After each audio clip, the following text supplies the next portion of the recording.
In the quiet corners of the world, where the mundane meets the extraordinary, artists dwell, often grappling with the weight of their emotions. Their sensitivity, a double-edged sword, allows them to perceive the world in vivid colors and intricate details, yet it can also plunge them into the depths of despair. Vincent van Gogh, one of history's most celebrated painters, exemplifies this complex interplay between artistic brilliance and emotional turbulence.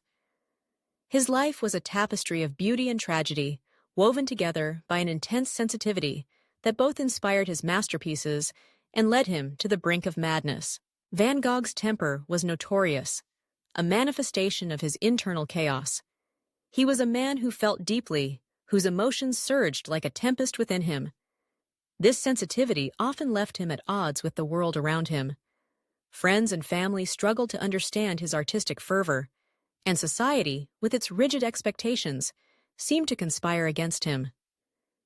It is in this struggle that we see the essence of many artists, the desire to create, to express, and to connect, often overshadowed by the weight of their emotional experiences. Van Gogh's letters reveal a man tormented by his thoughts, battling the demons of depression while striving to capture the beauty of the world through his art. The vibrant yellows and blues of his paintings contrast sharply with the darkness that loomed over his life, a poignant reminder of the dichotomy between joy and sorrow.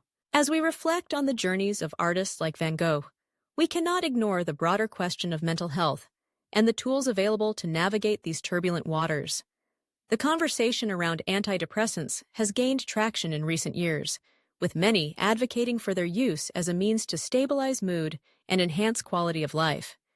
For some, these medications can be lifelines, offering a reprieve from the relentless grip of depression.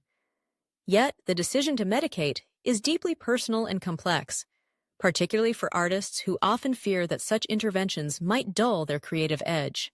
The notion of depressants, as a counterbalance to the emotional highs and lows of artistic life, raises important questions. Are these medications merely a way to mask the pain, or can they provide the clarity needed to create?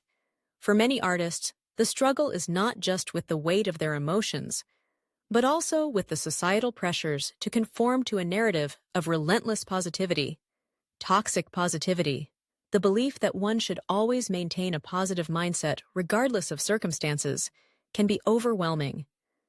It dismisses the authenticity of human experience, suggesting that feelings of sadness or despair are weaknesses to be overcome rather than integral parts of life. In a world that often glorifies happiness and success, artists are frequently caught in a paradox. They are expected to produce work that resonates with joy and beauty while battling their own inner turmoil. The pressure to project an image of constant positivity can stifle creativity, leading to feelings of inadequacy and isolation. Van Gogh himself experienced this dichotomy. His art was a reflection of his inner world, yet he often felt alienated from it. His struggles with mental health did not diminish his sensitivity, but rather enhanced it, allowing him to tap into the depths of human emotion and translate that into his work. Being sensitive is not an illness. It is a unique aspect of the human experience. It is a gift that enables artists to connect with their audience on a profound level, to evoke emotions that resonate deeply within others. This sensitivity allows them to perceive nuances that others might overlook, to find beauty in the mundane, and to articulate feelings that are often left unspoken. However, this same sensitivity can also lead to overwhelming emotional experiences, where the weight of the world feels unbearable. The challenge lies in navigating these emotional landscapes without losing oneself. For artists, the journey is often fraught with uncertainty. They may oscillate between periods of intense productivity and creativity, and times of deep despair and self-doubt.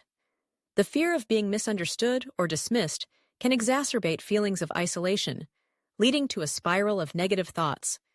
Yet, within this struggle lies the potential for growth and understanding.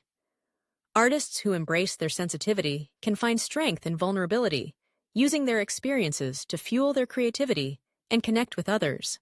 The narrative of the tortured artist is a familiar one, But it is essential to recognize that sensitivity is not synonymous with suffering. Many artists have found ways to channel their emotions into their work, transforming pain into beauty. They remind us that it is okay to feel deeply, to confront the darker aspects of existence, and to express them through art. This process can be cathartic, allowing for healing and connection in a world that often feels fragmented. As we engage with the complexities of emotional experiences, it becomes clear that the conversation around mental health and creativity is multifaceted. While antidepressants may provide relief for some, they are not a universal solution. The journey toward understanding one's emotions and finding balance is deeply personal and often requires a combination of support, self-reflection, and creative expression. Artists must be encouraged to embrace their sensitivity, to recognize it as a vital part of their identity rather than a burden to be borne. In a society that often prioritizes productivity over emotional well-being, it is crucial to foster an environment where sensitivity is celebrated. By acknowledging the struggles as that artists face and validating their experiences, we can create a culture that values emotional authenticity. Sensitivity should not be viewed as a weakness, but as a strength that enriches the human experience. It is through the lens of sensitivity that artists can create work that resonates, that speaks to the shared human condition, and that ultimately reminds us of the beauty that can emerge from pain.